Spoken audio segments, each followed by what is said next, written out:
Heard that. Statement. Heard that. And keeping it serious. Getting serious. Get serious, Greg. And I fight the good fight. So where's the actual lens? What am I? Oh, here. Look, he's looking down. Sorry. Okay. Right. Okay. It's falling out. What are you doing then? No. he's getting you one for the bloopers.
The NT cattle industry is about more than just the cattle.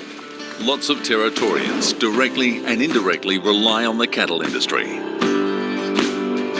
The cattle industry drives the economy and spans the entire Northern Territory, all 1.4 million square kilometres of it.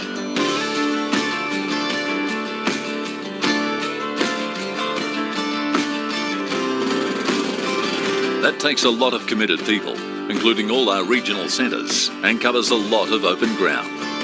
Our regions are the lifeblood of the Territory, and they rely on the cattle industry. You could say a lot goes into producing a good steak.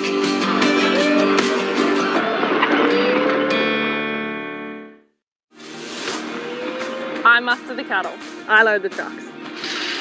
And I keep the industry moving. I fly the helicopter. I run the books and Mum's taxi. And they cook it to perfection. The NT cattle industry is worth $1.2 billion a year and supports over 10,000 jobs directly and indirectly. You could say a lot goes into producing a good steak.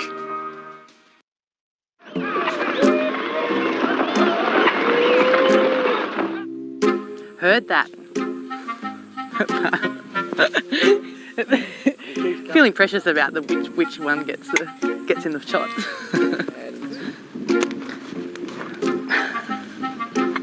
Hang on a sec. You either need to go away or come in a bit closer.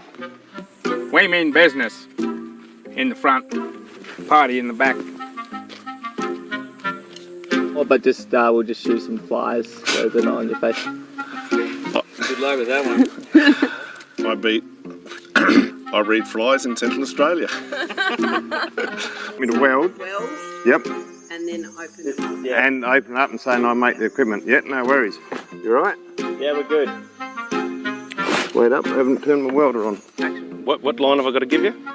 I roll my sleeves up and get the job done. I never roll my sleeves up, and I still get the job done. And I've got the guns. Don't worry about that. It's awesome. Oh, Lord. Heard that. Try it again.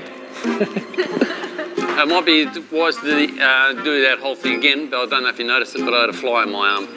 What do you reckon? You tuck me in where you stay. Two-man job. It's one of his famous lines, two-man job. Two-man job. So, what line do you want out of me? Heard that. No, that was all over. Do you remember the line? He's okay. Yeah, all right. Go. Hat straight, glasses straight. You know what your line is? No. Do you want to do mine? Look at the monitor. Same. Yeah, we're all looking the wrong way. You got a fly on your lens. Where about? It's gone now. Oh, yeah. Oh gosh, that is bright, isn't it? 3, 2, 1, action. Heard that. After me. I'm not experienced like you. It's a statement or a question? Heard that.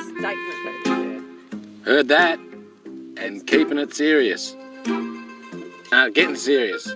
Get serious, Greg. And I fight the good fight. So where's the actual lens? What am I? Oh, here. Look, he's looking it down. Sorry. Okay. That's right. Okay. Ooh, it's falling out. What are you doing then? No. he's getting you one for the bloopers.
The NT cattle industry is about more than just the cattle.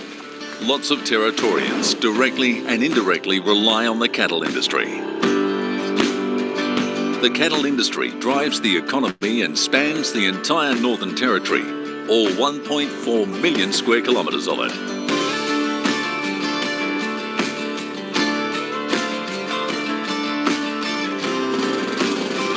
That takes a lot of committed people, including all our regional centres, and covers a lot of open ground.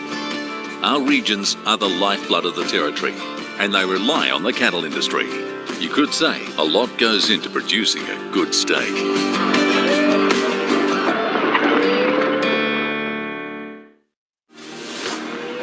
I muster the cattle. I load the trucks. And I keep the industry moving. I fly the helicopter. I run the books and Mum's taxi. And they cook it to perfection. The NT cattle industry is worth $1.2 billion a year and supports over 10,000 jobs directly and indirectly. You could say a lot goes into producing a good steak.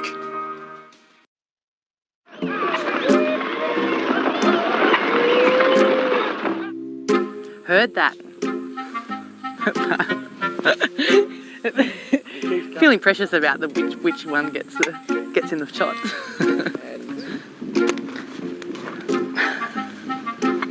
Hang on a sec. You either need to go away or come in a bit closer.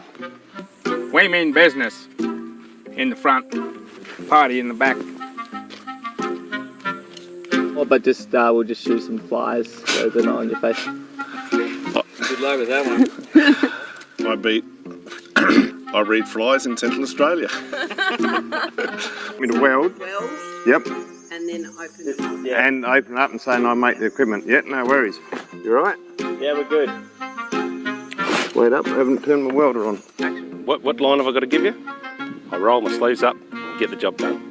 Oh, I never roll my sleeves up, and I still get the job done. And I've got the guns. Don't worry about that. It's awesome. Oh, Lord. Heard that. Try it again. It might be wise to do that whole thing again, but I don't know if you noticed it, but I had a fly in my arm. What do you reckon? You tuck me in where you stay.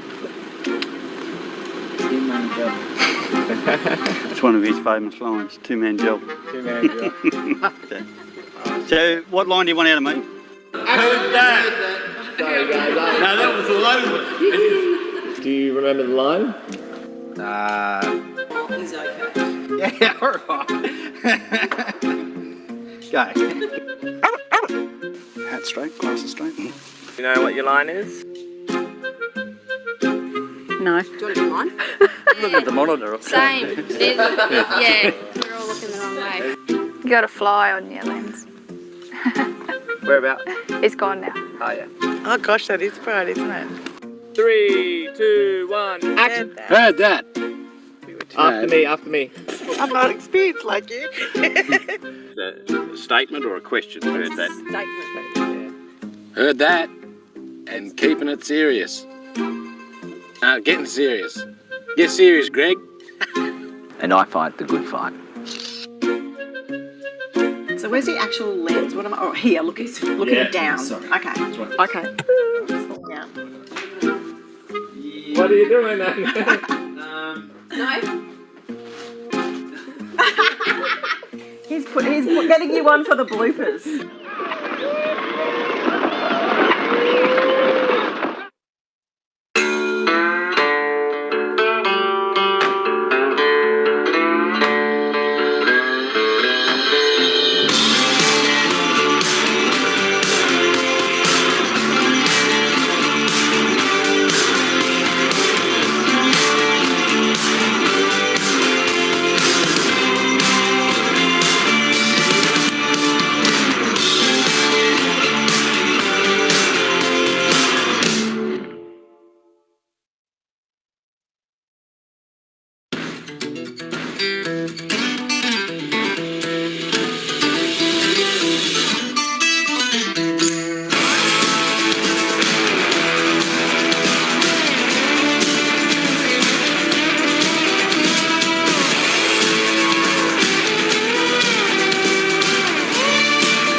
The NT cattle industry is about more than just the cattle.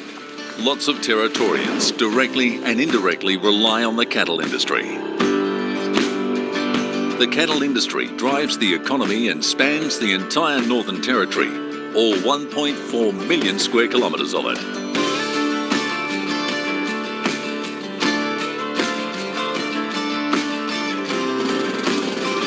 That takes a lot of committed people, including all our regional centres, and covers a lot of open ground. Our regions are the lifeblood of the Territory, and they rely on the cattle industry. You could say a lot goes into producing a good steak.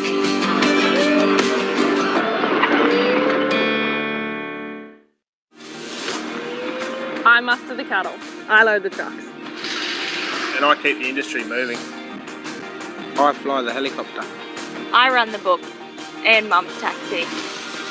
And they cook it to perfection. The NT cattle industry is worth $1.2 billion a year and supports over 10,000 jobs directly and indirectly. You could say a lot goes into producing a good steak.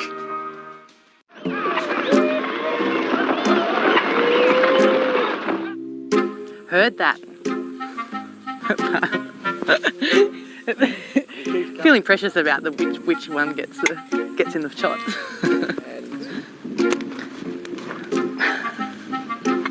Hang on a sec. You either need to go away or come in a bit closer. We mean business in the front, party in the back. But just we'll just shoot some flies so they're not on your face. Good luck with that one. I breed flies in Central Australia. With a weld. Wells. Yep.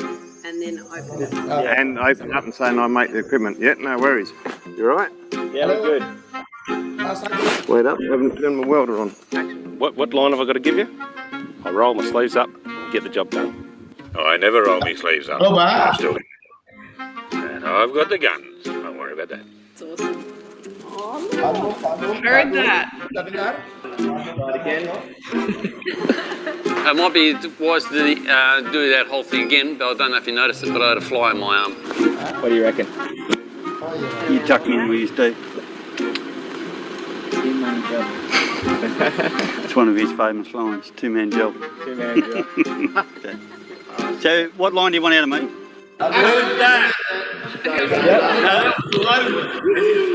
Do you remember the line? Kami dari Darwin, Pak, dari konsulat. Yeah, alright. Go. Masih di mute ya, Pak Agung ya. That's right. Ya, masih di mute. You know what your line is? Selamat pagi, Pak. No. Do you want to do mine? Iya, selamat pagi. Yeah. Apa kabar? How are you? You got a fly on you. Whereabouts? But the It's gone sound is too small. Oh We gosh, could I not didn't listen try you it. well here. 3, 2, 1, action! Heard that! After me. I'm not experienced like I hear you, Pak. A statement or a I can question? hear you because the sound of I the. think because Heard that. of this Keeping it video. serious. Getting serious. Get serious, Greg. And I fight the good fight. So where's the actual lens? Good morning, everyone. Good morning. Okay. We're waiting for another participant to join in this room. What are you doing, man? We're waiting for until 9:15. We're gonna start this webinar. He's getting you one for the bloopers.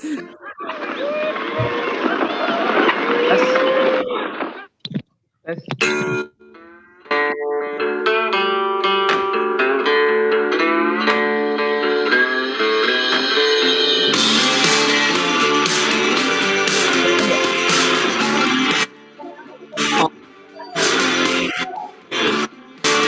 Everyone,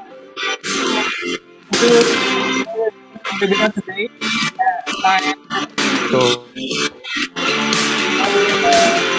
Please go wait for another participant to join this webinar. Ya. Dengar kan? Yes.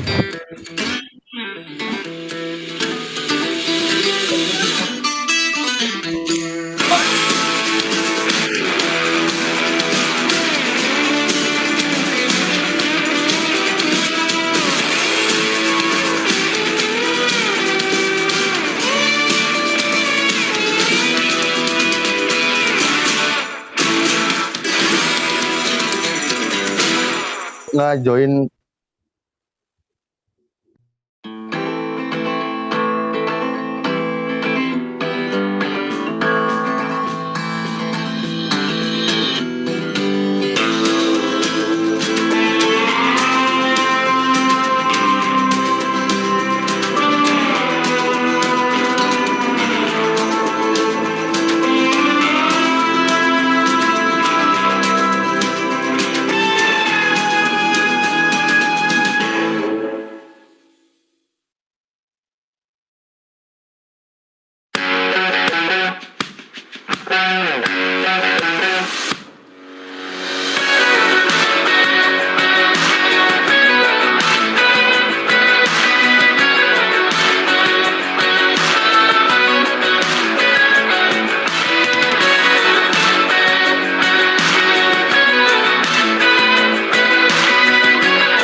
The NT cattle industry is about more than just the cattle.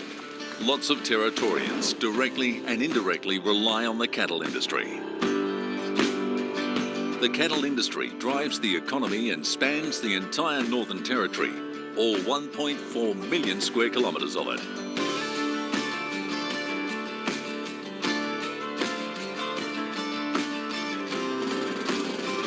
That takes a lot of committed people, including all our regional centres, and covers a lot of open ground.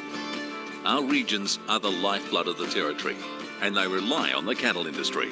You could say a lot goes into producing a good steak.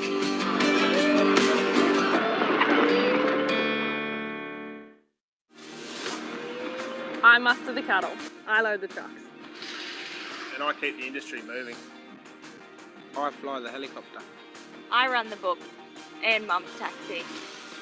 Good morning, everyone. The NT cattle industry is worth $1.2 billion Good morning, a year everyone. and supports over 10,000 jobs directly and indirectly. You could say a lot goes into producing a good steak. Let's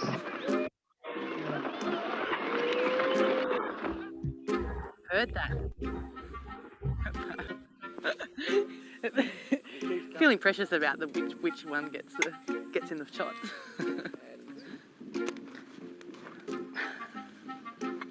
Hang on a second. You either need to go away or come in a bit closer. We mean business in the front, party in the back. Oh, but just we'll just shoot some flies so they're not on your face. Good luck with that one. I breed flies in Central Australia. With a weld. Yep. And then open it up. And open up and saying I make the equipment. Yep, no worries. You all right? Yeah, we're good. Wait up, I haven't turned my welder on. What line have I got to give you? I roll my sleeves up and get the job done. I never roll my sleeves up, and I still get the job done. And I've got the guns. Don't worry about that. It's awesome. Oh, Lord. Heard that. Try it again. It might be wise to do that whole thing again, but I don't know if you noticed it, but I had a fly in my arm. What do you reckon? You tuck me in where you stay. Two-man job. It's one of his famous lines, two-man job. Two-man job. Okay. So, what line do you want out of me? Heard that. Sorry, guys. No, that was all over it. Do you remember the line? He's okay. Yeah, all right. Go. Hat straight, glasses straight. You know what your line is? No. Do you want to do mine? Look at the monitor. Same. Yeah, we're all looking the wrong way. You got a fly on your lens. Where about? It's gone now. Oh, yeah. Oh gosh, that is proud, isn't it? 3, 2, 1, action. Heard that. After me. I'm not experienced like you. It's a statement or a question? Heard that. Heard that. And keeping it serious. Getting serious. Get serious, Greg. And I fight the good fight. So where's the actual lens? What am I? Oh, here. Look, it's looking down. sorry. Okay. That's right. Okay. It's falling out. What are you doing then? No. he's getting you one for the bloopers.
All right. So it's already 9 a.m. So I'm going to start this webinar. Yes. Agak kecil suaranya Mas Agung. Oh, right.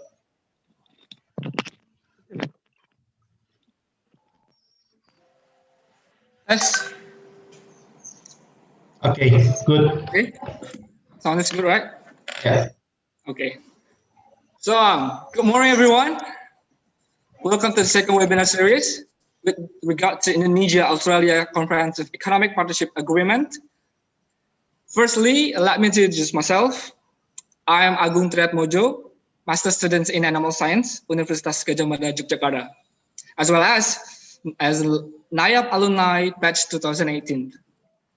It's such an honor being a master of the ceremony today. Thank you to Yayasan CBC Indonesia for the chance that you have given to me. I send my greetings to Mr. Agustiar or Kang Robi, our founding father. Hi, Kang Robi. Hi, Kang. Yes, good morning, everyone. Good morning. How are you? Good, good. Thank you. All right, we have Stephanie Frankham, the NTCA project manager. Hi, Steph. Hi. Hi, Steph. How are you? Well, thank you. Yourself? I'm doing good. So before I continue our agenda today, I would like to say thank you to all stakeholders for support of this webinar. Our supporters are Northern Territory Cattle Association, NTCA, Northern Territory Government, Study NT, NIAP Alumni, Indonesia Society of Animal Sciences, or SP, and the Yayasan CBC Indonesia.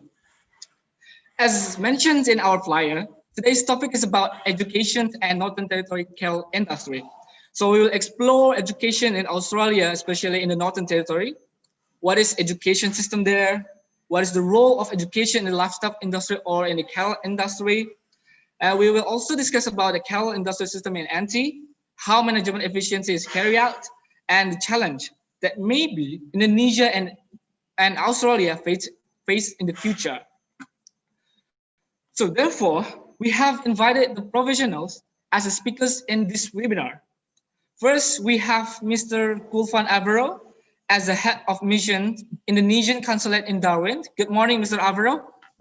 Good morning, Agung. Hi. Good morning, everyone. How are you doing? I'm fine, and you? I'm good. Nice to meet you. Nice So to meet I reckon you as well. that you are in Darwin right now, aren't you? Yes. Okay. So how about the outbreak situation there? Well, the situation is good right now. It's very conducive. And Northern Territory is free from COVID right now since at least since last 3 months. All right. Yeah. I hope you always stay safe and healthy, sir. Thank you, Agung. Okay, second we have Mrs. Rachel Shanahan from Director of Study NT. Good morning, Rachel and team. I saw in the picture. Good morning, Rachel. You're still in mute. Okay. Good morning. How are you? I'm good. So you are in the office right now, right? We are, yes. Both myself and Lauren Jenner from the Study NT team. We've been at work the whole time, but fortunately we've not had to work from home. All right. Nice to meet you. Thank you. All right. Last one, we have Ashley Manicaros, CEO of Northern Territory Cattle Associations, or NTCA. Good morning, Ashley. No. Good morning. Good morning to everyone. I just had myself on mute. All right. So last time I met you in Jakarta at annual NIAP meeting in this January. Nice to meet you again. And to you and to everyone else out there. Yeah. So as a product, the NTCA in conjunction with Study NT and CBC Indonesia is presenting this interactive webinar series, which aims to find out how the NIAP program has impacted the lives of participants. The opportunities are available to Indonesia and Australia under the AACPA in relation to agriculture and education. A little explaining about the program. NIAP has been held since 2012, or has been running for eight years. Since the first NIAP programs, there have been more than 100 alumni who have participated. And we have already the candidates who will join in this program next year, but it's supposed to be this year, but because of this pandemic, the committee has to postpone till next year. So if you guys interested in this program, you better check our account on Instagram for more updating information. So for time efficiency, let us hear remarks from Stephanie Frankham as an NTCA project manager. First up, time is yours. Sorry, guys. So firstly, I would like to thank Study NT, the Indonesian consulate, for coming on board today, as well as Ashley. Without their assistance, we wouldn't be able to put this series together. And I would like to thank you guys, the participants, for taking time and an interest in what we are presenting on today. So I'll hand back over and we'll go from there. Cheers.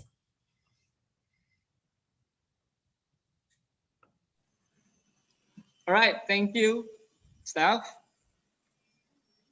So, and then we have, I would like to pass the chance to Mr. Avero to give his speech.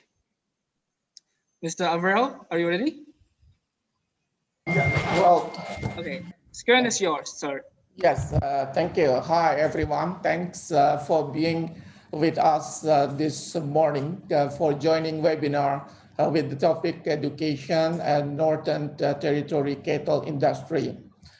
Before I start my presentation, allow me to introduce myself. My name is Gulfan Avero. Just call me Gulfan. I'm a consul of the Republic of Indonesia to the Northern Territory. I have been here in Darwin for just almost 4 months.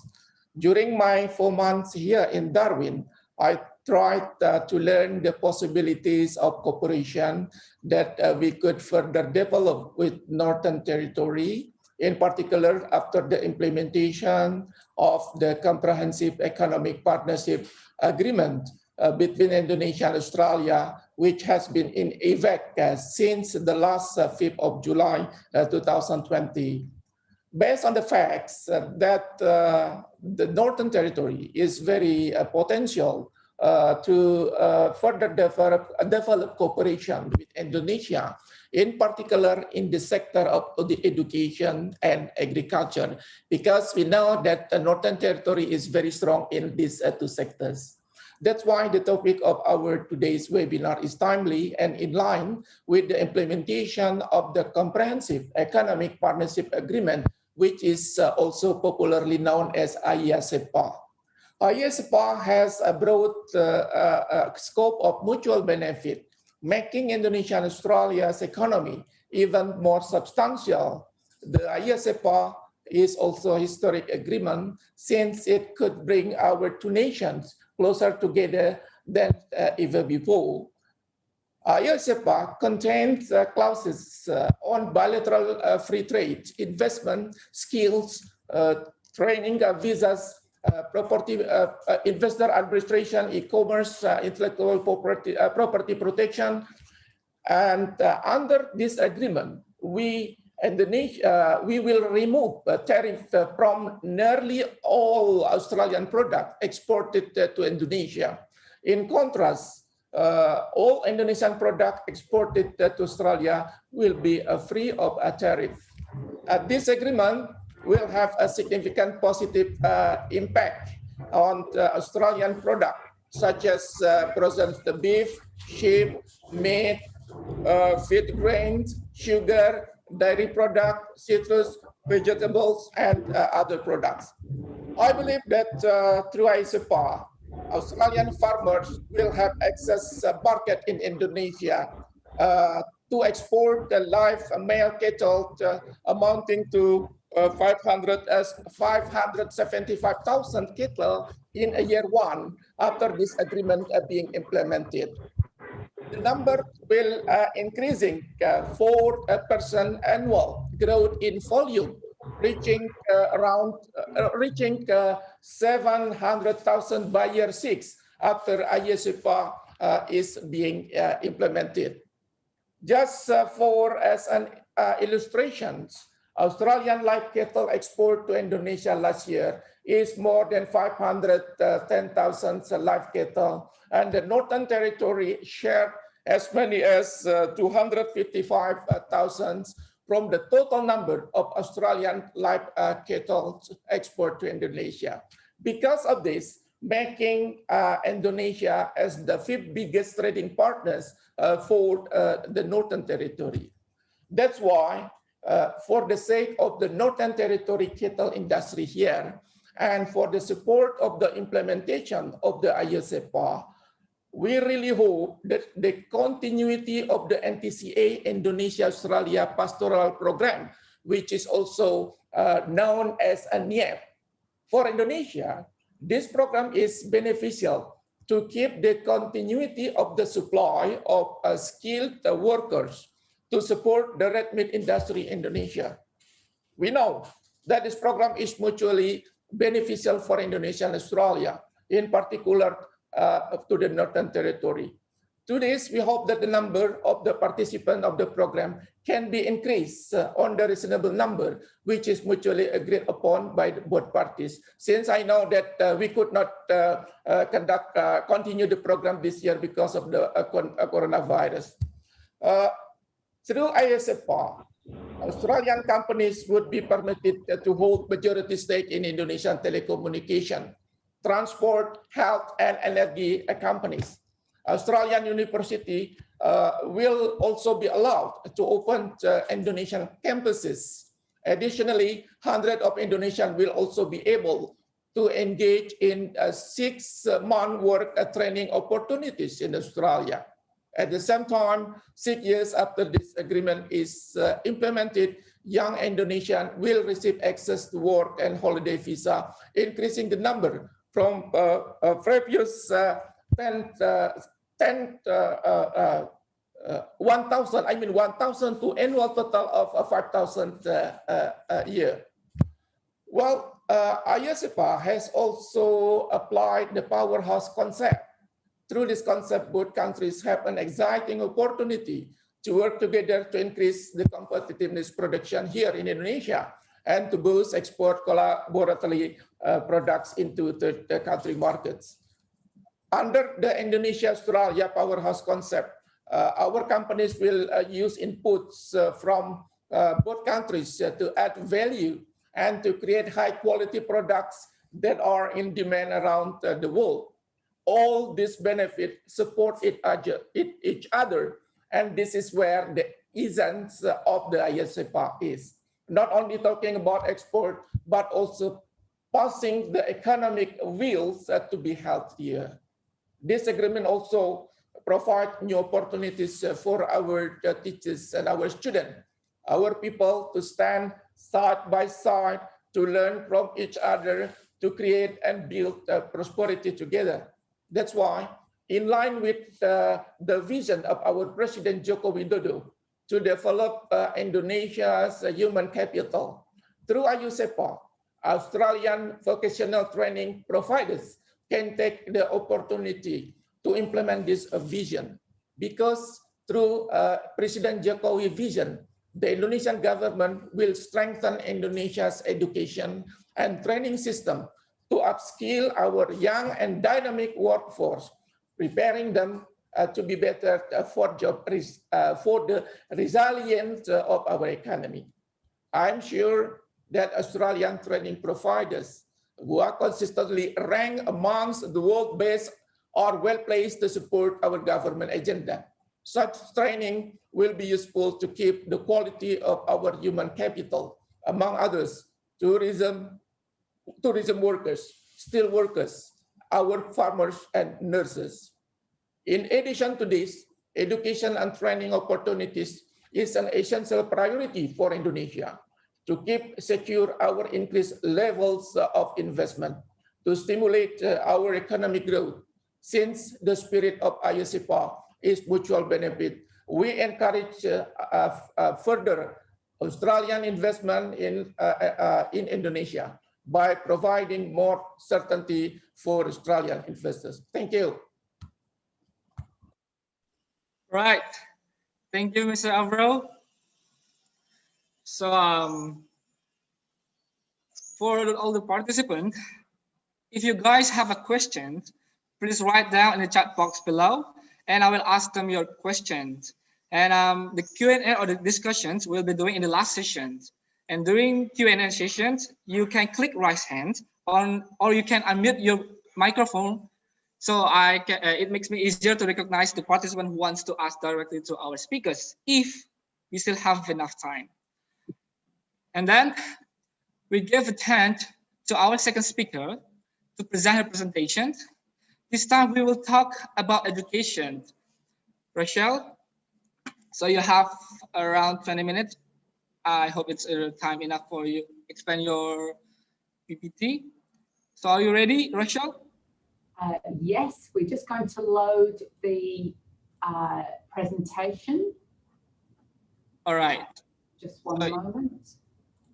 Yeah, and you can start by now. Thank you. Okay, so thank you very much for giving us the opportunity to speak with everybody today. And some of the 100 alumni of the NIAP program. And I know that I've met many of you when you've been over here in Darwin over the last few years, and we look forward to meeting many more of you who visit the Northern Territory in future years. People-to-people links, our connections, our relationships, they underpin everything that we do. They're our friendships, they underpin education, the people that you meet when you're on NIAP, forming relationships and friendships that will last a lifetime. They underpin business, the people that you went to school with or university with, or who you met here in Darwin may give you business opportunities in the future. So we look to our alumni, people who've studied anywhere in the Northern Territory and people who've been part of NIAP as our best ambassadors, the people who can talk about what the Northern Territory is really like to live here, to study here, or to work here. So I welcome the opportunity as Study Northern Territory to continue our relationship with the Northern Territory Cattlemen's Association and with the 100 alumni of the NIAP program, because you are our people-to-people links into Indonesia, and you're 100 or so very special people who've been able to participate in that program. I love it when technology works. We've had a lot of problems with technology over the course of COVID. So when something works, I'm always really excited. And Ashley, you're not the only person who tries to talk when you've got the mute on. I do it all the time. That's me and my contact details, and I welcome contact from anybody on the line today. So I'm going to talk a little bit about studying in Australia's Northern Territory. Study NT, Study Northern Territory, we're part of the Northern Territory government. We promote the territory as a study destination, and we work here with our education providers and the business and local community to welcome international students, but also to take our education system here in Australia around the world. So at the moment we're working with Pat Gulfan for a webinar that we're hosting on the 19th of November with vocational education and training providers here in the territory and governments, businesses and polytechnics in Indonesia to better understand the President's training needs that he's talked about, and how perhaps we can work with our counterparts, our education counterparts in Indonesia to help deliver that skilling and training needs. So we're very much looking forward to that. And can I say thank you very much to Pat Gulfan for all his assistance in bringing this webinar next month to reality. We couldn't do it without you. Now, the picture there is a picture of Darwin, which some of you who've been here will remember. It's also one of my favourite images of Darwin, because just on the green bit at the front, that's where I got married. So it's a very special place to me.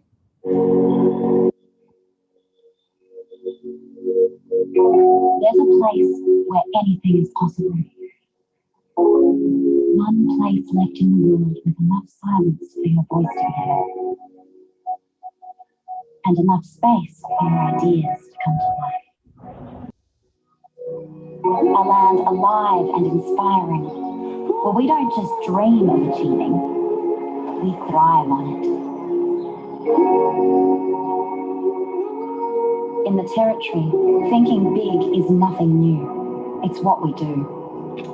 Over thousands of years of uninterrupted human curiosity, of birth and rebirth, creation and recreation, the naysayers and idea killers never came this far. Instead, it's home to people like us, those who saw the boundless potential of this place. Here, you can create a new business, propel your career, and make a real impact. But this is a land where ambition and drive lives in harmony with lifestyle and the moments that truly matter. Because the territory gives you the time and the space to connect in ways you can't anywhere else. With the land, with the community, and with yourself. Here, you feel what it's like to be part of a collective of doers and creators, where humility sees innovative thinking simply referred to as getting things done. It's a place where you hear give it a go a lot more than you hear the word no. And you see what can be achieved when diversity is not an ambition. It's a shared history and way of life. To be a Territorian is to understand we're not bound by tradition. We've grown from tradition. It's caring more about where someone is going than where they're from. And above all else, it's knowing as we walk the road less travelled, together we'll create our boundless possible.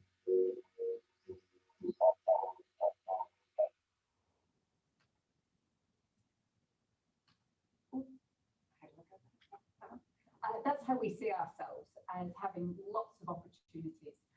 We're a relatively big place to live in, with the third largest state or territory in the Northern Territory at 1.3 million square kilometres, with nearly 250,000 people here. We're about 3 or 4 hours flight from most places in Australian capital cities, although actually our closest provincial city is Bali in Denpasar. So, and as soon as those borders open again, I know that we'll all be rushing back to Bali. It's a beautiful place. And around 31% of our population has been born overseas. So we're a very multicultural place. I wanted to touch on our economy because, of course, COVID has done a lot of strange things to everybody's economy. we're the safest place in Australia. So we've had 33 cases of COVID, and hopefully, fingers crossed, we have had no fatalities from it. So that meant that our economy could open up much sooner. I said in the beginning that Lauren and I, we haven't had to work from home. We've been in the office the whole time. With that low unemployment rate resulting from that. We're aiming to grow our economy to $40 billion by 2030, and we're currently around $26 billion. And that's going to be not easy with the world in the way it is from COVID, but we certainly have plans to achieve that. Looking to the future and how we reconstruct our economy, those are the key industries that we are focusing on over the next 10 years. So look, you need energy to be able to do manufacturing, agribusiness, and that of course includes the very important cattle industry that we have with Indonesia and our resources, and hopefully being able to welcome back tourists. And I'm sure Indonesia is looking forward to welcome back tourists. This is what we look at when we're welcoming international students to come and study here with us in the Northern Territory. We see ourselves, and also students tell us that they see it being a very warm place to study. Warm in terms of the temperature, we're around 32 degrees all year round, that it's a friendly and it's a peaceful destination, and that we have a rich culture that's and a very affordable lifestyle, and I'll touch on those shortly. Indonesians studying here, around 3% of our 4,300 students are from Indonesia, around 145 at the moment. And there's equally studying higher education and vocational education and training. We also have a number of school students studying at St. John's Catholic College from just on the border with Papua New Guinea, and a number of those students have been here for some time. At higher education, those are the kind of courses that students are studying, and in vocational, quite a number are studying in our hospitality, ready to go back and return to a career in tourism. We have 16 providers of international education. Those are the ones listed there, from our university, Charles Darwin University, through to vocational education and training providers and high schools as well. And we'll certainly make a copy of this presentation available to you afterwards.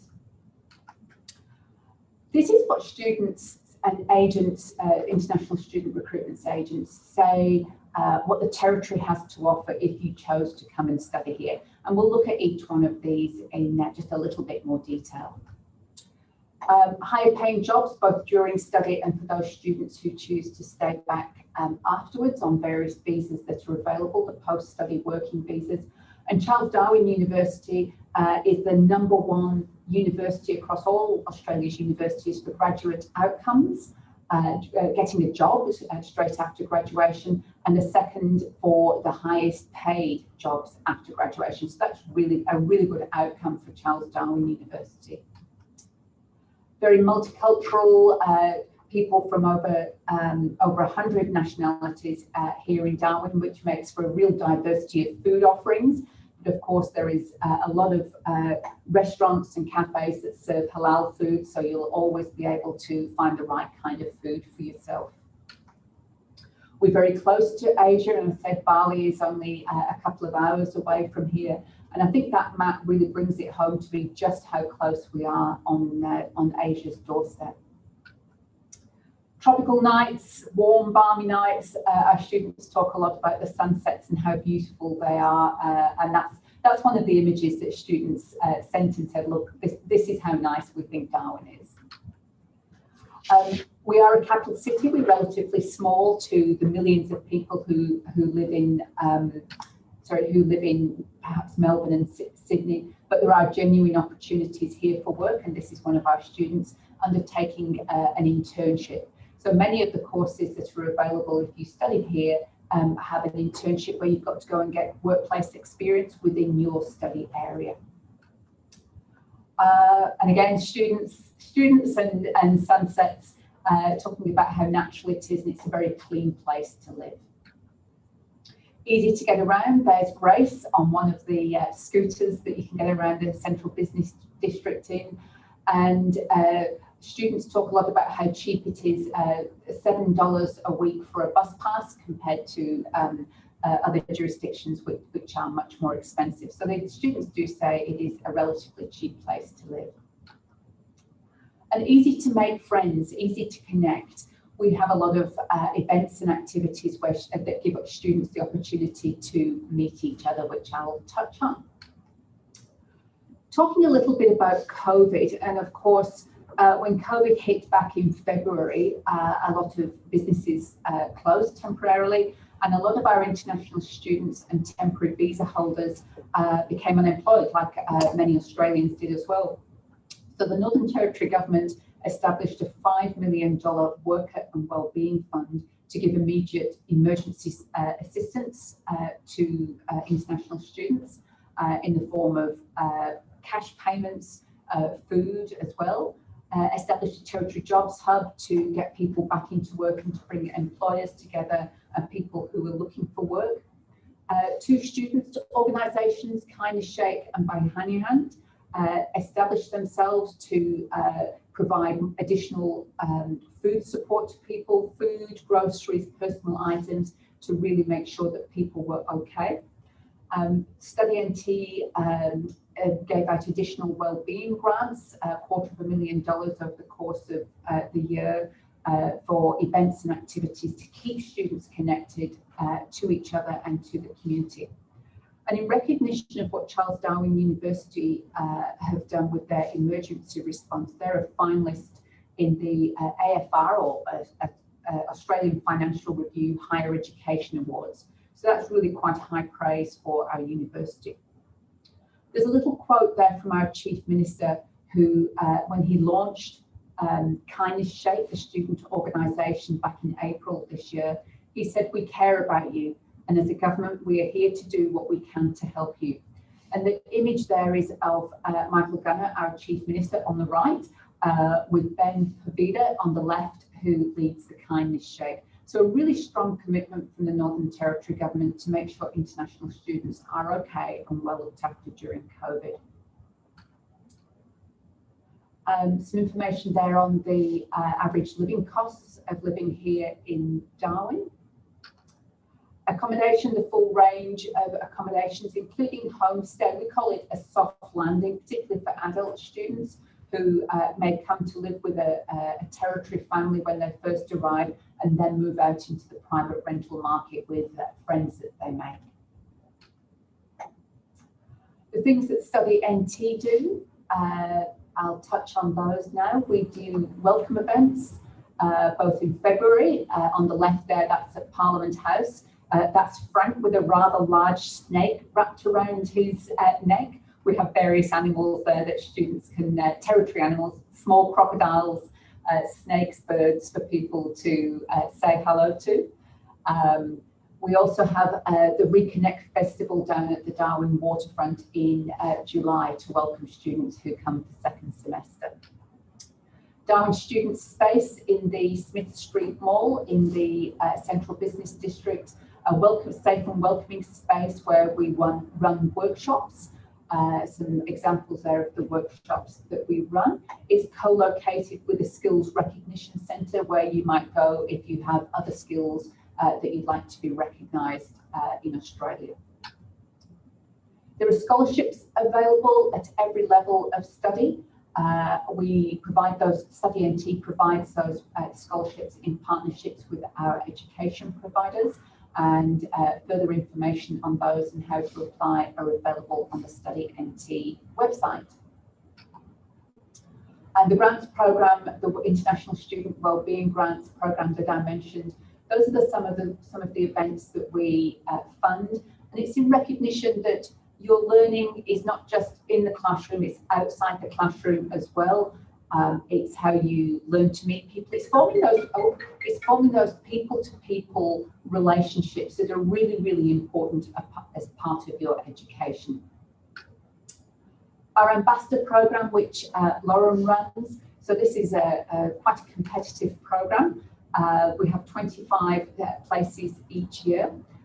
We give students a professional development on how to present themselves.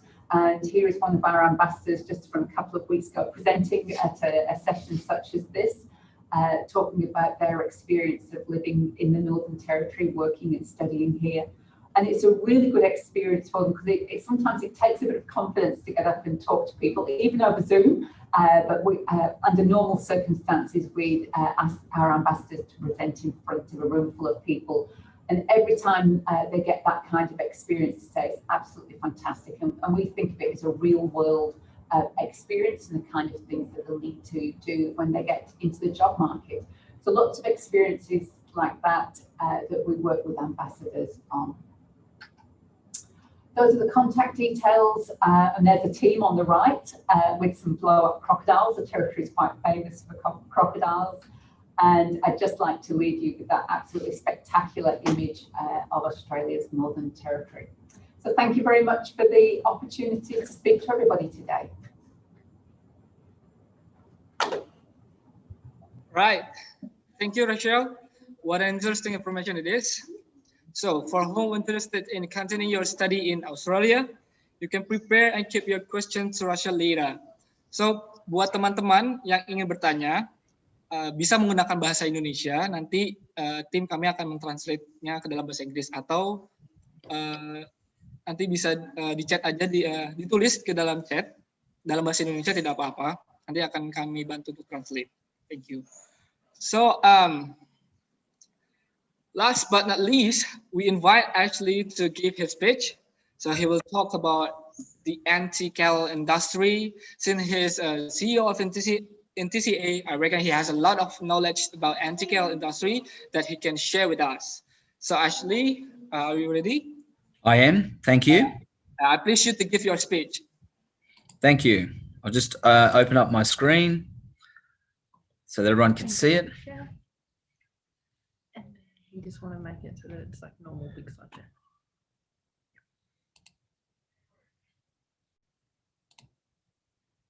Won't be a moment. No, the other one. That one. Double click. There we go. All right, so my introduction will cover, I'll go back a slide. My name is Ashley Manakaris. I'm the Chief Executive Officer of the Northern Territory Cattlemen's Association here in the Northern Territory. I've been in the role a couple of years. I was familiar with the Indonesia-Australia Pastoral Program prior to starting in this role through my work in previous industries, including working in the Northern Territory media and from also growing up here in the Northern Territory over many decades. So it was great delight when I took over that role in September of 2018.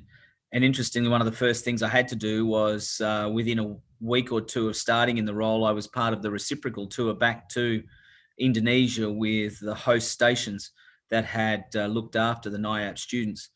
And I found it to be, in fact, the very first event I ever went to before I even took over this role was at the video presentation at the Indonesian consul. And I found that enlightening because it was obvious to me then that the NIAP program was more than just about sharing of agricultural knowledge, but it was also very important in sharing cultural knowledge as well.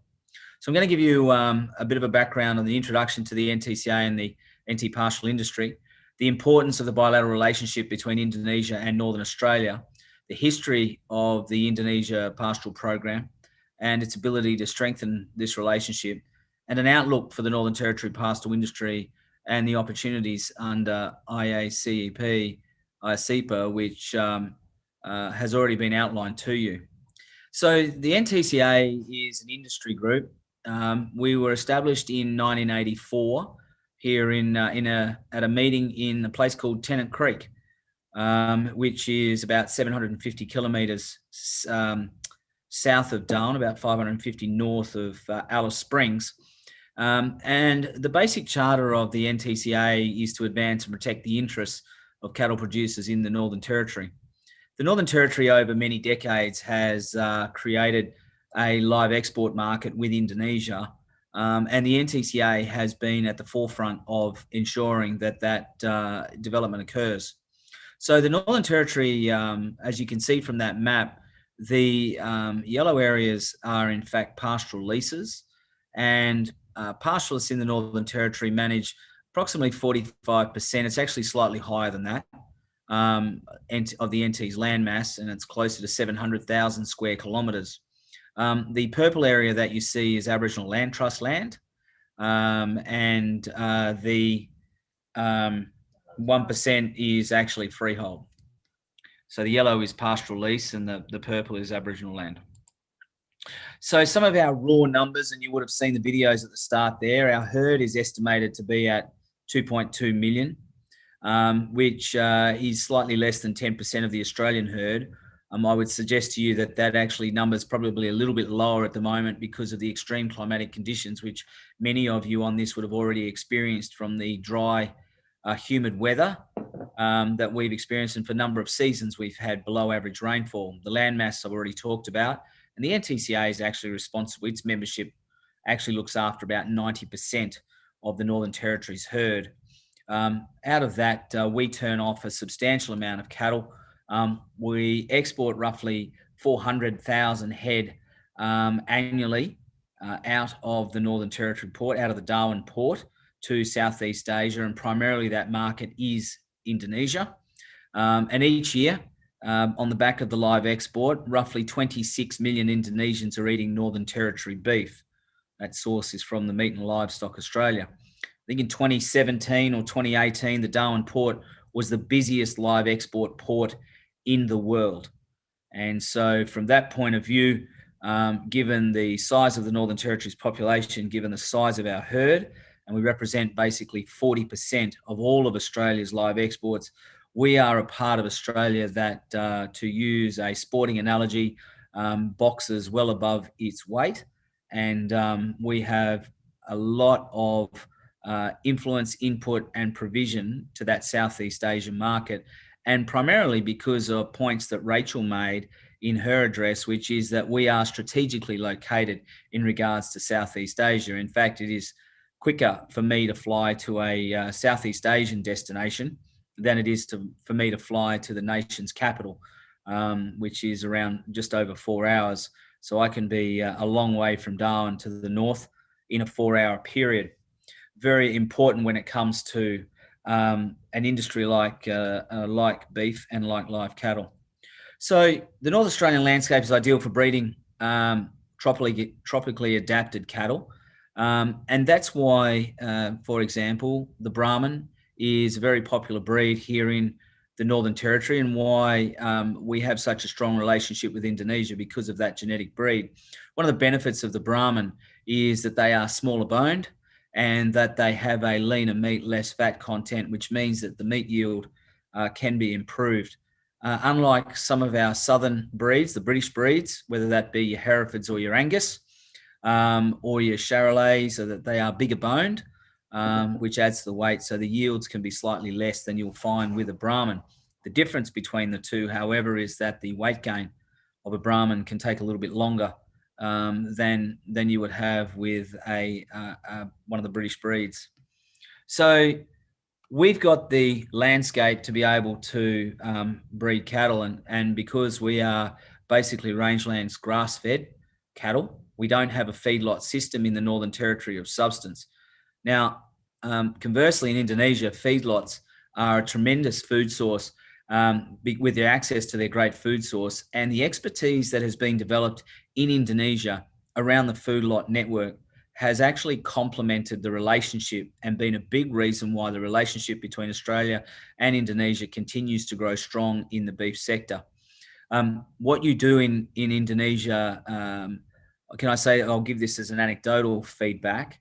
I've had many of the reciprocal host station pastoralists who go over to Indonesia and have a look around and visit the feedlots, comment on just how good the setup is, comment on how clean they are, how well looked after the animals are, and of course the mixture of protein and feed that is available to them that we just can't do on a cost-effective manner here in Australia, and in particular the Northern Territory. And I'm going to come back to something in a moment, perhaps that will start a discussion amongst those who are listening in.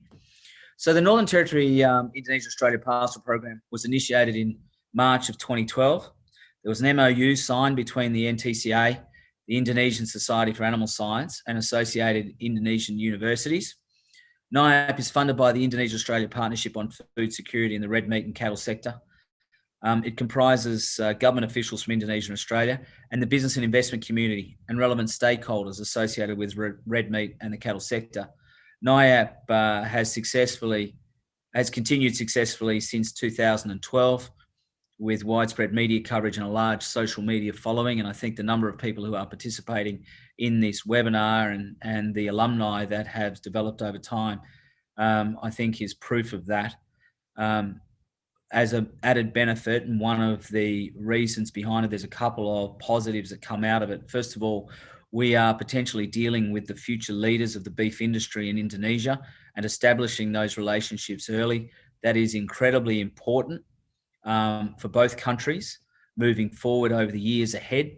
The other aspect is that we are giving some baseline knowledge to your agricultural students in Indonesia to come out to Australia to see how production occurs and to see the best way so that they understand when the cattle are arriving pretty much where they've come from, and potentially pick up some lessons for efficiency gains in Indonesia themselves.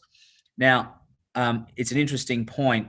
One of the areas that we will focus on, I'm hoping in the next round, which unfortunately won't occur until 2021 due to the current COVID restrictions, is to look at efficiencies in terms of the numbers of live export that are being transported to Indonesia now.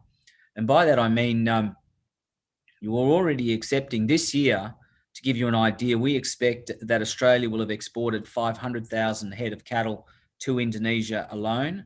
There's 336,000 year to date have been sent to Indonesia. Next year, we expect that it'll be around about 500,000 as well. Now, one of the areas that we will be keen to be talking about is not just the export and increasing the numbers, but also how you can improve carcass yield off those cattle by simply adding more weight to them in the feedlot and selling them and slaughtering them heavier than you normally would. I'm going to run a number past you, which are technically back of the envelope numbers, but it gives you a window into the type of learning availability through this NIAP program. If you added 40 kilos of live weight to one of your feedlot animals, you would effectively be increasing, and that animal was 410 kilos at slaughter normally, and you pushed it up to 450, you would effectively be adding 20 kilos of carcass weight or yield at the end of it. Now, the average consumption, or the average Indonesian consumption of beef protein annually is 2.6 kilograms. There's roughly 2.6 million animals slaughtered in Indonesia annually. So you're looking at increasing the available beef protein by 46 million kilograms on an annual basis, or effectively being able to feed an additional 17 million or making available to 17 million Indonesians beef protein. Now that's an efficiency through the feedlot system, and it's Australia's practical knowledge and through a mechanism like NIAP that enables that knowledge to be passed on to students who attend. So there's a clear practical and technical learning that gets established from that type of relationship. And it is a major benefit for both countries that NIAP is able to open them up to that sort of access, those sorts of thinkings and those sorts of ideas. And then I've already mentioned to you previously the discussion in regards to the cultural benefits that occur, and they are long-standing. A number of pastoralists involved in our activity have hosted students for every year of the 9 years of which this program has been running. And they have long-standing relationships with those students, and are delighted to say that there's more than one example of former NIAP alumni who have gone on and adapted an entrepreneurial approach to the program and have actually built their own feedlot herds, which is an outstanding effort in their own right. So in regards to the IACPA and the benefits for the Northern Territory pastoral industry, it really does confirm a relationship that's existed back many decades. In the Northern Territory, for example, in the early 80s, we were beginning relationships with Indonesia. In fact, we gave as a gift to a former Indonesian president a very large bull, and as a gift, as a mark of respect to the Indonesian people in terms of the trade that we had created. And at different stages during the course of the decades, quite often, believe it or not, the Northern Territory Cattlemen's Association and the Northern Territory has actually played a part in perhaps maintaining relationships between the two countries because of our networks and because of the relationships we have with people there. So part of the benefits you can see on the screen there, so in terms of IACPA, which were touched on earlier, so 99% of Australian good exports by value to Indonesia will enter duty-free or under significantly improved preferential arrangements by 2020. Indonesia will issue import permits automatically and without seasonality for a whole series of products. And goods market access highlight live male cattle duty-free access for 575 cattle in 1 year with a longer term outcome of 4% annual growth. Now that's going to benefit both of our countries in terms of how that works.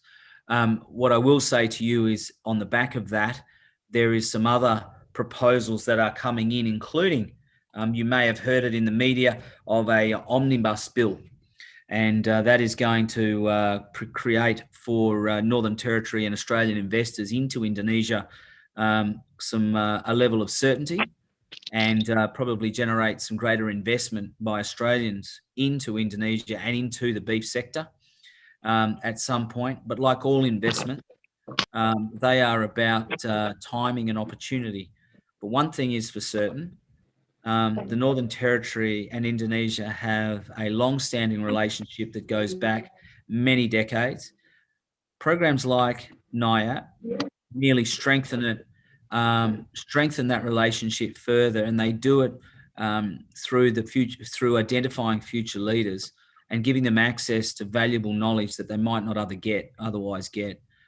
So I say to you all that if you've already been down the path of NIAP, or are you thinking about or are intending, then there is tremendous opportunity available to you, because there is an enormous amount of knowledge to be had and gained being involved in this program.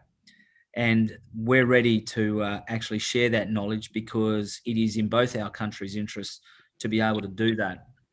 So I'm happy to take any questions that may generate on the front of that, on the back of that. And there's some contact details for myself and the NTCA.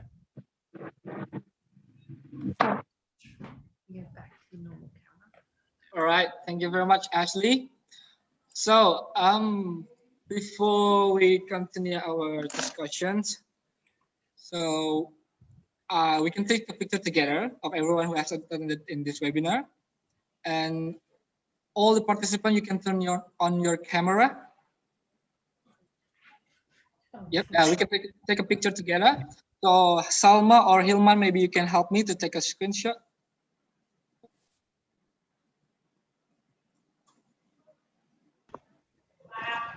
Okay, I will help to screenshot. For the first page, please turn on your video. Okay, 1, 2, 3, done. Next page, page 2, 1, 2, 3, okay. Page 3, 1, 2, 3, done. Page 4, the last, 1, 2, 3, okay. Finish. Hilman. And yep, we have heard all the speeches from all our guests today. So I already checked. There is a one question from the box here. So another question. So the first question from Muhammad Supriyadi. I think this question to Ashley. So the question is there an intensive training program for managers or stockmen of Indonesian farmers in Australia? Look, I'm actually might defer this question to Rachel. There are certainly job opportunities available to anybody that wants to come and work in the Northern Territory. You'll forgive me, but I'm not familiar enough with the visa system that allows that to occur. Certainly, and I notice Mr. Robbie Agustia is on as well. Perhaps he can share some of his experience. But perhaps Rachel, if you could enlighten any of the background on regards to that. Thank you. So lots of opportunities for training in the Northern Territory, and IASEPA certainly has some fantastic provisions for that. There's a specific visa within IASEPA for training, which would assist you to come and you could study in Indonesia to start with and then come to Australia to complete your study. So we're very excited about that, and we've been looking at how we develop it for as soon as the borders are open again. And that's one of the real benefits of IASEPA. And of course, there's always the normal study here on a student visa, a subclass 500 visa, with courses for any kind of courses around management and leadership at both vet and vocational education and training and higher education. And we saw one of the other questions that's in the chat room there about, are there scholarships? There certainly are. In addition to the ones that I mentioned, the Study in Australia's Northern Territory scholarships, there's the Australia Award scholarships, and then Charles Darwin University has a large number of other scholarships that you can apply for from Indonesia as an international student. So lots of opportunities there. And perhaps I can send you a link afterwards that will show you where those scholarships are available on the Charles Darwin University website. All right, thank you, Rochelle. So there's another similar question from Aliva. So she asked about how to access the scholarship. Where can we update the information about that scholarship? Yep. So if you go onto any of the education providers in the Northern Territory and just search on scholarship, their particular scholarships will come up. And certainly if you search on Charles Darwin University scholarships, you will find it will take you to where they are and explain how much they're worth, what their value is. Often the scholarships are towards your tuition fees, but so you would still need to find your living expenses whilst you're in the Northern Territory. All right, thank you, Rochelle. So we have another question from Wenning. So I think this is for Steph. From here. So is there any opportunity to get the to apply the NIAP for fresh graduate students? Is it possible, Steph? Postgraduate students. So how I've read that question there, you're still currently an undergraduate student. So depending on when you graduate, the program at the moment is only open to undergraduate students. So with the opportunities there, if you are still an undergraduate student in our next round of recruiting, then you will be eligible.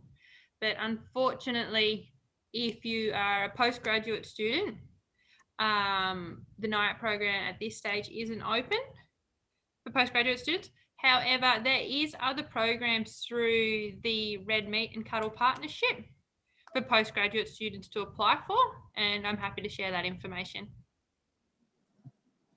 All right. Okay, thank you, Rochelle. Thank you, Steph. All right. So I have a question for Mr. Avro. So besides IACPA, what agreements are currently being done by Indonesia and Australia, especially with NT? For the time being, the only agreement we have, which covered other agreement before, is IACPA. IACPA is a historic agreement for the both countries, for Indonesia and Australia, because this is not only a comprehensive agreement. So it covers everything: bilateral trade, intellectual property protection, e-commerce, and others. So that's why we are going to focus on the implementation of this IACPA agreement between Indonesia and Australia. So if we focus on this agreement, and this agreement is fully implemented, we believe that we could boost trade relations between Indonesia and Australia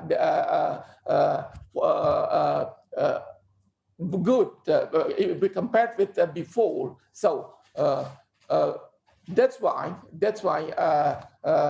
we are really keen to know and to implement fully implement the implementation of this IACPA. As you know, that after IACPA is being implemented, we expect that investment from Australia to Indonesia will be increasing as well. That's since the essence of IACPA is mutual benefit. So it will not only benefit for Australia, but also for Indonesia. And how to evaluate this agreement is benefit or not. We are going to make a kind of scorecard to evaluate every sectors. We are going to evaluate which one we have to correct or to make it better being implemented. Thank you.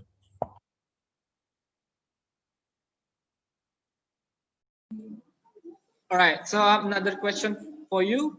So what is the benefit of education, or maybe for students for having this agreement? Well,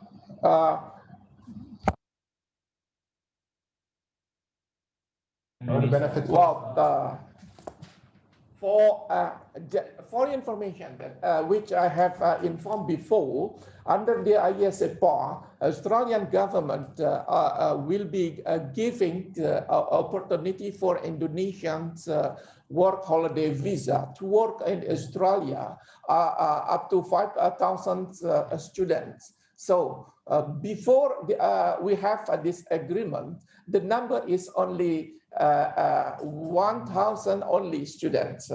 They are allowed to work by having work holiday visa. But with IACPA, we will be granted for 5,000 students will be allowed to work by using the work holiday visa in Australia. Okay, the following questions about the visa.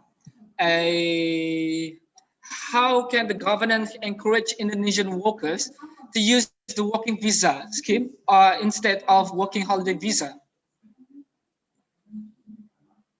Well, the scheme of visa, you know, that it depends. You can check on the website, Australian website, the requirements, how to get it, what is, how to apply. You can check it on the website.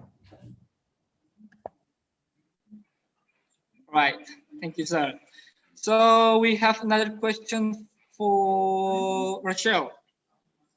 So so what is the most universities in NT? I just heard about only Charles Darwin University. Is there any other college or university available for scholarship as well, Rachel?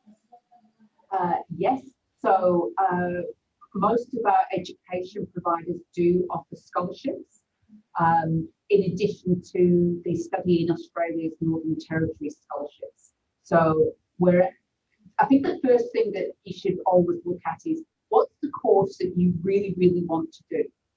Because if if you go and study something that you want to choose rather than necessarily the scholarship, you'll do a lot better. So decide on the course you want to do, then look to see who offers that particular course, and then start looking at scholarships. So, and if there's somebody that you really like to go to, just email them and say, do you offer scholarships? And they will tell you what they have on offer. So yeah, really choose the course that you want to do would be my strong advice. All right. So for the alumni in IAP, they will achieve a certificate agriculture 2. So can you explain about that certificate or training? Okay, so in the Australian system, there are 4 levels of certificates. So from certificate 1, 2, 3, 4, then you can go on and do a diploma, or then go on and do an advanced diploma. And then there's also your undergraduate degree, master's, and then a PhD to become a doctor. You don't have to go, you don't have to take each qualification. So you don't necessarily have to do a certificate 2, then a certificate 3. You could then jump to doing a degree if you've got the other, if you've got all the skills to do that. And there will be recognition of that prior learning. So remember when I talked about the Darwin Student Space, and it's co-located in the Skills Recognition Centre. So if you were already here in the Northern Territory, you could go in there and say, look, I've got this certificate 2, and can you tell me what other courses I can do now I've got that course? Alternatively, if you're applying from Indonesia to come and study here, you would tell that education, you tell that college what your initial qualifications are. Does that answer your question? Yes. Yeah. Right. Thank you, Rochelle. So, questions for Ashley again. So, one of the reasons of that program was presented because of animal welfare issues. So, what's your perspective about animal welfare issue at the moment for Indonesian market? So from the Australians' position, there has been enormous changes in the last 9 years, specifically around animal welfare, and it has occurred all the way along the supply chain, from our end in the Northern Territory all the way through to Indonesia. This is because of the regulations that have been put in place through SCAS. And also through ASIL over those time periods. It is also because of the high level of education that has occurred at every aspect of the supply chain. And NIAP, the Indonesia-Australia Pastoral Program, plays its part as part of that animal welfare and husbandry component. To give everyone an idea of the importance of it, we recently went through an exercise here in the Northern Territory where we reviewed some of the statistics about live export out of the Northern Territory into Indonesia. And we discovered that in a 12-month period in the calendar year of 2019, out of 170,000 head of cattle that were exported out of the Darwin port, there were just 76 mortalities out of the 170,000. Now, that's a very, very low rate when you consider the number of trips that encompasses. That's only on vessels. Now, that's only, as been pointed out to me there by Steph, is only on vessels. That is not replicated when it gets to Indonesia in the other port. Now, we've got in place, and Indonesia has got in place, quite substantial animal welfare protections. We've also got very good regulations in place around consequences when there is what we call in the industry leakage. So I think that overall in the last 9 years, we've seen a dramatic improvement in that animal welfare area. And I think that one of those, and NIAP, can actually play a part in that, has played a part in that and is substantial. And one other aspect I'll make about some of the gains that we've made in that area is that we've actually seen a a creation of jobs within the industry in Indonesia to ensure that there is good animal welfare. All right, similar with this question. So can you give us the example, how does Australia carry out the animal welfare in the cattle industry system? Sure. So it starts very, very young from calving in terms of how producers look after it. What people need to understand is that if you have poor animal welfare, then you do not have a product in terms of anything to on sell. So from the outset, the animals are well looked after and particularly protected and insured, whether that's with supplements, whether that is ensuring that the feed is up, how they are looked after by the producer is absolutely critical. Keeping up the feed levels, particularly in dry times, like we have seen for the last 2 or 3 years, has been a major challenge. So we pay a lot of attention. You will find now in terms of the other aspect of animal welfare that we are increasingly seeing and have seen it over a number of years is the use of pain relief on animals for dehorning. And that is now a basic and industry standard that has come across. So we've seen changes to the way pastoralists are looking after their animals, but fundamentally, they need to look after their animals. They need to have good animal welfare to ensure that they've actually got a product that is a valuable commodity further down the supply chain. Right. So you said about EXCAS, right? So can you explain what EXCAS is? The acronym, I suppose, the export. The export control, and I'll think of the last two in a moment. So it was put in place. It was already under review on the back of 2011, but it was put in place to ensure that there was a minimum standard with the way that animals being exported or being shipped through live were actually treated. And those regulations have evolved over time as quantities, volumes, standards, technology has evolved over time. And they're the basic standards that are put in place. We then have around them a series of export regulations, which is where ASIL comes in, and they are too run to stocking densities, the feed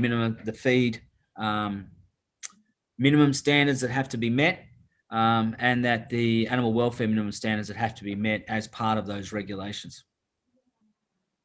So yeah, Indonesia, Australia can apply the EXCAS regulations. It's because there is RFID or NLIS, National Livestock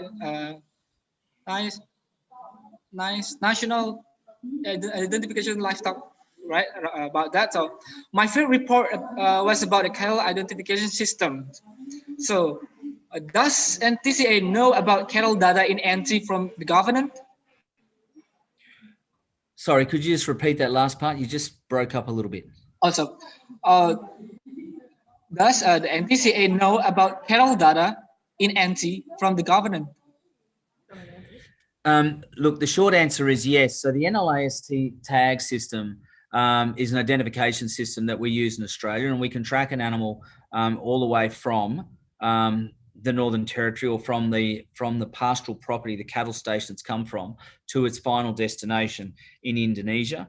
And the tag system is a key to be able to do that.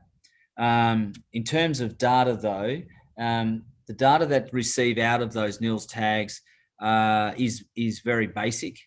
In time, we can see that. Yeah, in time we will see that data improve, because the data that we get at the moment, apart from identification and where the cattle come from, is movement only. So we know, for example, the cattle station or the pick that it came from, we know where it was sold from, we know what port it exited, we know what port it entered, and we know what feedlot it went into, and we know what abattoir that it went to. But in terms of things like thermal temperature, that sort of data. The NILS tags don't collect that sort of information. As technology develops, you'll see that sort of data being collected. But I am aware of a system, for example, that exists. You would have heard of a company, you may have heard a company called Global Compliance. It uses CCTV and imaging, including thermal imaging, to track, trace, monitor livestock now. Now that they have their own tag that they put in. So the systems exist. How widely they're used across the industry and the take-up rate is like all technologies. It's linked to necessity, it's linked to regulation, it's also linked to cost. Right, thank you. So we have another question for Mr. Alvaro. So, any opportunity for Indonesian community to enter market? So instead we just send our people.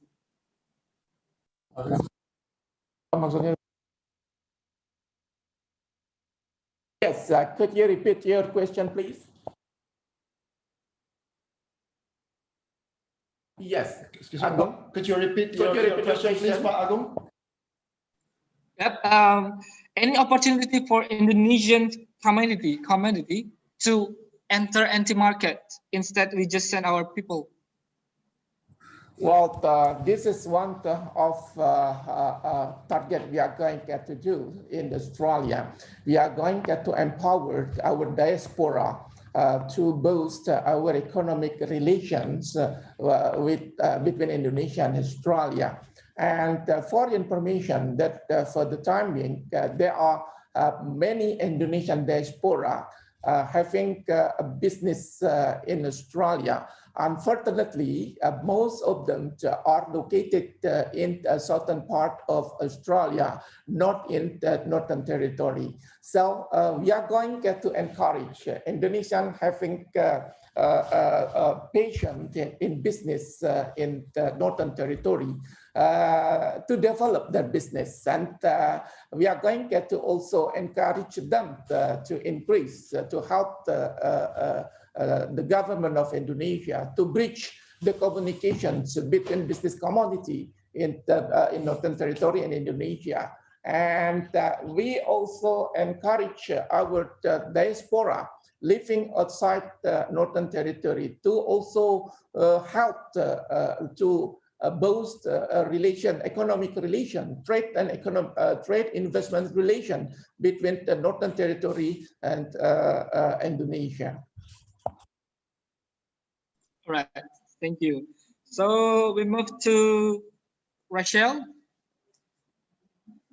And yeah, the question said, what is your suggest if somebody wants to study in NT? What they must prepare before going to NT? Do you mean to find a course, or is it once they've found a course and they've got their visa and they're getting ready to come? All about it's about a course. Yep. So how to choose a course? Yeah. Yeah. Okay. So if you go on to the Study NT website, in there you'll find all our education providers, and you can also search on for a course that you would like to do. There's a search function on our website. So if you wanted to study leadership and management, somebody mentioned that one before, or if you would like to study, what else might you want to study? Something more to do with agriculture. You can put your search term in there and it will tell you which education providers in the territory offer the kinds of courses that you're looking for. So that would be the first thing to do. There's also links to find out a little bit more about each education provider so that you can make your choices. I have another question for you. Most of Indonesian students often they homesick about maybe not just homesick, but there's a culture shock. Can you explain about culture in NT? Yeah. Okay. One of the really nice things about living here, or the international students tell me, is that no matter where they are in the world, and this is particularly so for the Indonesian students, is there is a multicultural organisation with people from their country. And just Pat Coulson, was it just last weekend? No, the Saturday before, there was an Indonesian festival organised by the Indonesian Students Organisation on Nightcliff Foreshore. And Study NT sponsored the event through one of our wellbeing grants. It was a really lovely evening. There were food stalls all there, and we called it Mama's food. So it's the kind of food that your mum cooks. So if you're yearning for, there's a dish with an Indonesian dish with potatoes and dried beef, really, really good. And we say, oh, Mama cooks that, because it's like your mum cooks. And if you're feeling homesick and you eat that, then you're not quite as homesick. So we have lots of festivals where there is authentic Indonesian food available, and Indonesian students have said this is just like we get at home. The satays are authentic. The vegetable dishes are like my mum makes. And students say that makes them feel more comfortable here, that they can find food. Food's a really big thing. The other thing with the festival, it was cultural as well. So we had some fantastic dancing there, really traditional dancing, but we also had some of the singing and more modern things as well. So that's just one example. But the Indonesian Students Association here is very strong. It's been established for a long time. Some students want to be part of that, but we also really strongly encourage students not just to mix with people from their home country. So mums and dads invest a lot of money so that their children go overseas to learn English. And if you're mixing with the people from your home country, you're not going to speak English. So we, as Study NT, the events that we sponsor, some of them are for the Indonesian Students Organisation, but we encourage events where the students from all over the world mixing together, and the common language then is English. And we always say, if you want to work in Australia, you've got to improve your English. That's the number one thing. So I hope that gives you a flavour of how we look after students and how we help them not to feel quite so homesick. They will feel homesick, at some stage they will, but we have a lot of structures in place to help them get used to living here. Okay, you guys don't have to worry because there is a nasi padang on Darwin. So there's an Indonesian food on there, so you don't have to be homesick because of food.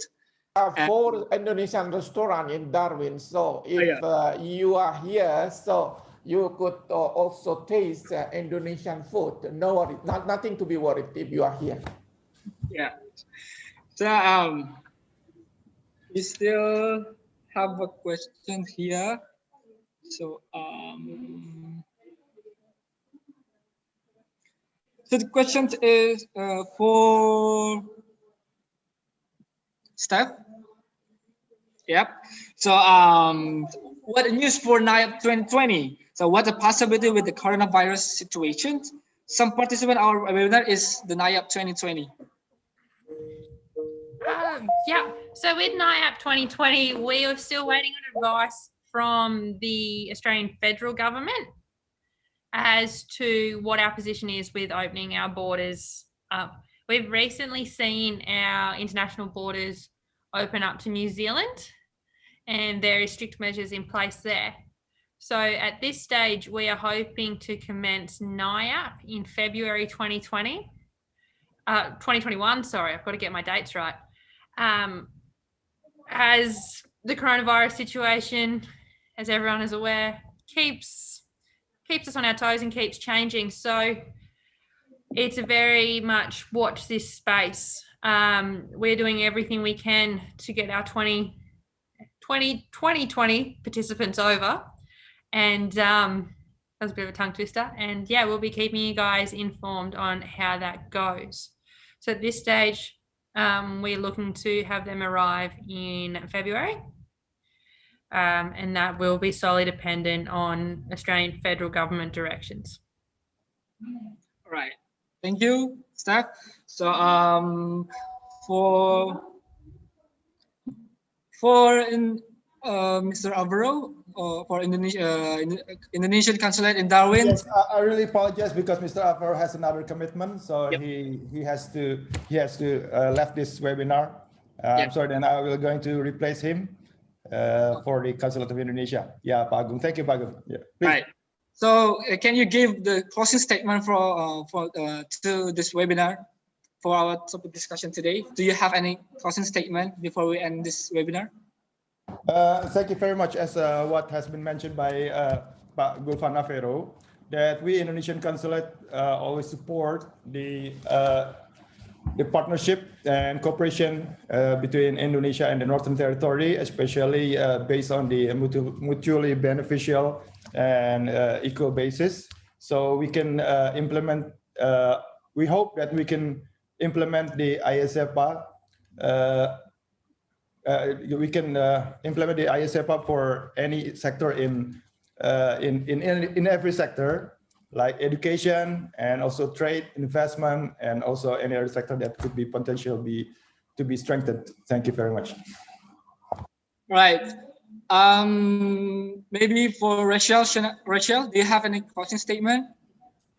Oh, just to say, we'd love to welcome all the alumni back to Darwin, to Australia's Northern Territory. Hope you do take the opportunity to have a look at the courses that are available here. And next time I'm in Indonesia, I look forward to meeting you all there and enjoying some of the food there as well. We love our Indonesian food. Thank you very much. Yeah, and last for Steph, or maybe Ashley. Unfortunately, Ashley's had to step away for another meeting also. So I guess I'll just follow on from Rachel and agree. We would love to see our NIAP alumni and future NIAP participants come to the Northern Territory again. And we're very much, hopefully, we can jump the water soon to come visit you guys. All right, I think we are running out of time, so I'm gonna end this webinar with the conclusions. So based on Bureau of Statistics 2018, 40% of workers in Indonesia have graduated from elementary school, and the unemployment rate for Indonesian higher education is around 6.24% in 2019. So the IACPPL is a good opportunity to encourage the skill of our Indonesian students and workers. Is a mutualism friendship between Indonesia and Australia, not only the economic side, but by this agreement, education and our culture will be impacted by this agreement. So once more, we really appreciate our sponsor today. Thank you to all the guests, Stephanie, Mr. Gulfan Avero, Rachel Shinahan, Ashley Manicaros, and all the participants in here. I apologize for my mistake while moderating this webinar.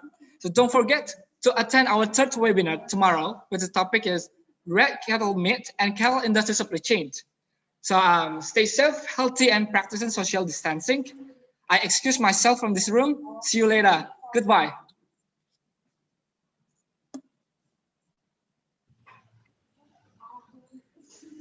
Thank you, everyone.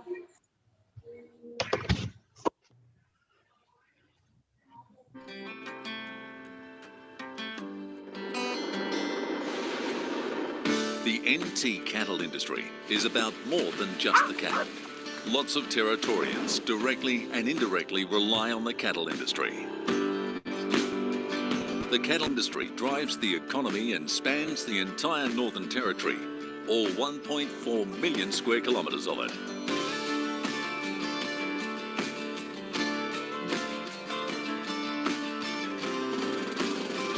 That takes a lot of committed people, including all our regional centres, and covers a lot of open ground. Our regions are the lifeblood of the Territory, and they rely on the cattle industry. You could say a lot goes into producing a good steak.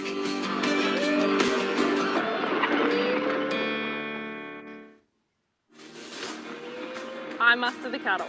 I load the trucks. And I keep the industry moving. I fly the helicopter. I run the book and Mum's taxi.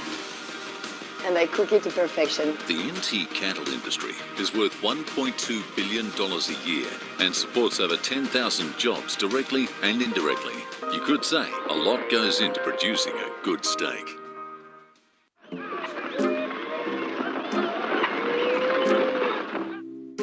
Heard that. Feeling precious about which one gets in the shot.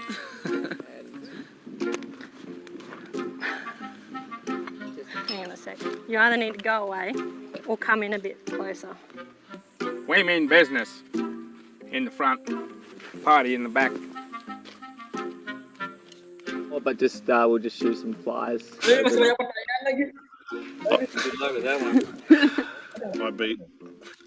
I read flies in Central Australia. With a weld. Yep. And then open it. And open up and saying I make the equipment. Yeah, no worries. You all right? Yeah, we're good. Wait up, I haven't turned my welder on. What line have I got to give you? I roll my sleeves up and get the job done.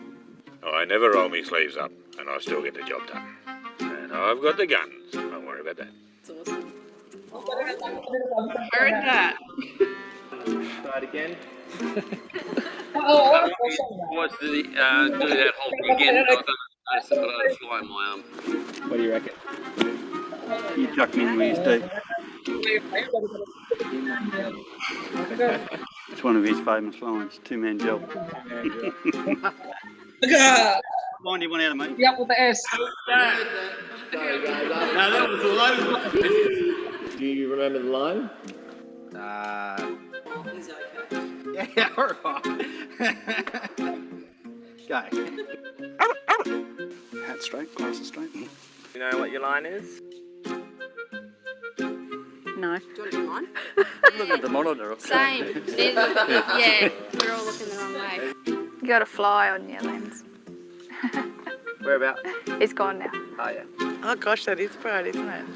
3, 2, 1, action. Heard that. After me. I'm not experienced like you. It's a statement or a question? Heard that. Heard that. And keeping it serious. Getting serious. Get serious, Greg. And I fight the good fight. So where's the actual lens? What am I? Oh, here. Look, it's looking down. Sorry. Okay. That's right. Okay. It's falling out. What are you doing then? No. he's getting you one for the bloopers.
NT cattle industry is about more than just the cattle. Lots of Territorians directly and indirectly rely on the cattle industry. The cattle industry drives the economy and spans the entire Northern Territory, all 1.4 million square kilometres of it.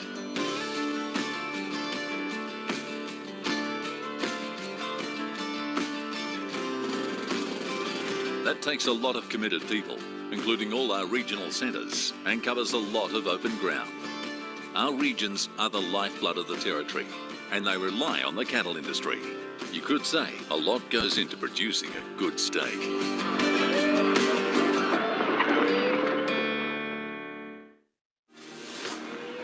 I muster the cattle. I load the trucks. And I keep the industry moving. I fly the helicopter. I run the book and Mum's taxi.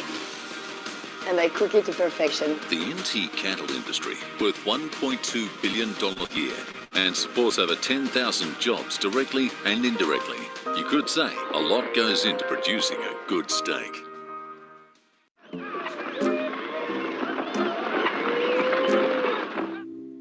Heard that. Feeling precious about the which one gets in the shot.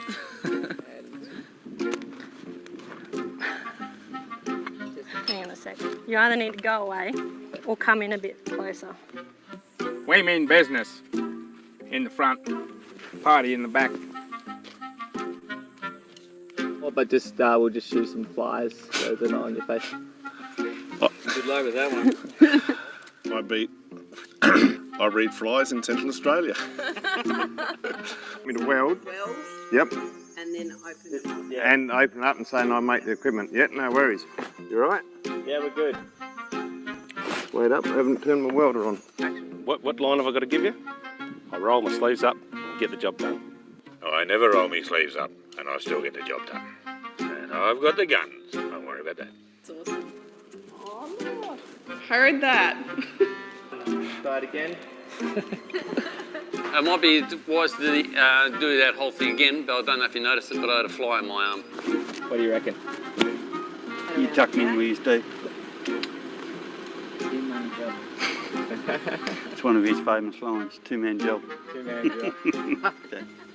So, what line do you want out of me? Heard that. Sorry, guys. No, that was all over. Do you remember the line? He's okay. Yeah, all right. Go. Hat straight, glasses straight. You know what your line is?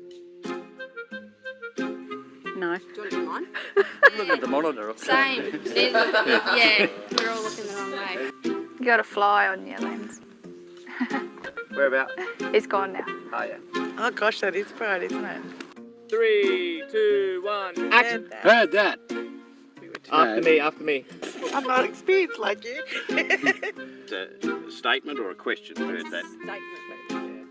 Heard that. And keeping it serious. Getting serious. Get serious, Greg. And I fight the good fight. So where's the actual lens? What am I? Oh, here. Look, he's looking down. Sorry. Okay. Okay. It's falling out. What are you doing then? No. he's getting you one for the bloopers.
The NT cattle industry is about more than just the cattle. Lots of Territorians directly and indirectly rely on the cattle industry. The cattle industry drives the economy and spans the entire Northern Territory, all 1.4 million square kilometres of it.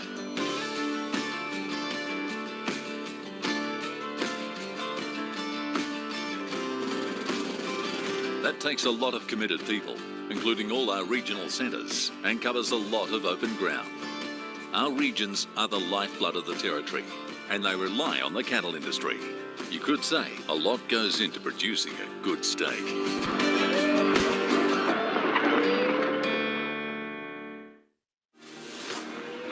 I muster the cattle.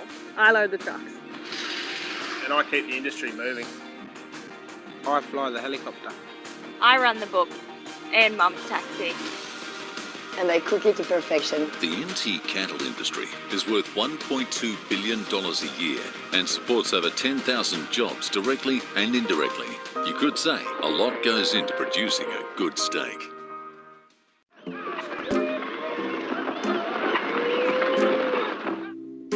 Heard that. Feeling precious about the which one gets in the shot.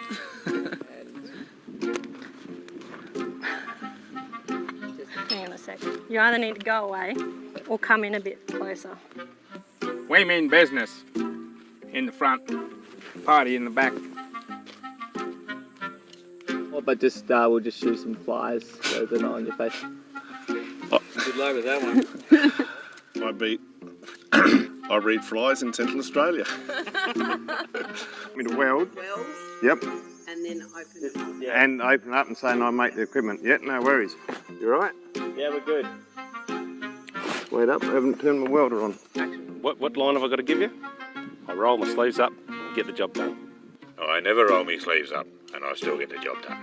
And I've got the guns. Don't worry about that. It's awesome. Oh, Lord. Heard that. Try it again. It might be wise to do that whole thing again, but I don't know if you noticed it, but I had a fly in my arm. What do you reckon? You tuck me in where you stay. It's one of his famous lines, two-man job. Two-man job. Okay. So, what line do you want out of me? Heard that. Sorry, guys. No, that was all over. Do you remember the line? He's okay. Yeah, all right. Go. Hat straight, glasses straight. You know what your line is? No. Do you want to do mine? Look at the monitor. Same. Yeah, we're all looking the wrong way. You got a fly on your lens. Whereabouts? It's gone now. Oh, yeah. Oh gosh, that is bright, isn't it? 3, 2, 1, action! Heard that. After me. I'm not experienced like you. It's a statement or a question? Heard that. Statement. Heard that. And keeping it serious. Getting serious. Get serious, Greg. And I fight the good fight. So where's the actual lens? What am I? Oh, here. Look, he's looking down. Sorry. Okay. Okay. It's falling out. What are you doing then? No. He's getting you one for the bloopers.